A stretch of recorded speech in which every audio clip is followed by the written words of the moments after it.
5 years. We put new siding on.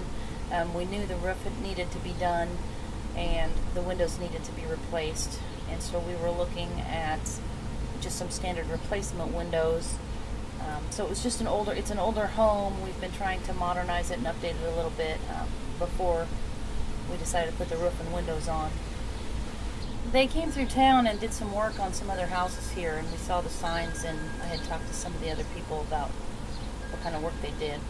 They did a complete roof replacement, and they installed all new replacement windows. Very nice. They were very speedy. We were at work most of the days that they were here. The roof guys were only here one day. They were in and out, I think, in about 6 hours. It looks a lot better, and I really think we've noticed a huge difference with our energy bill. We just have window units. We don't have central air or heat. And just this summer, I think we've noticed a huge difference in our energy bill. Yeah, they did a wonderful job. They were very speedy.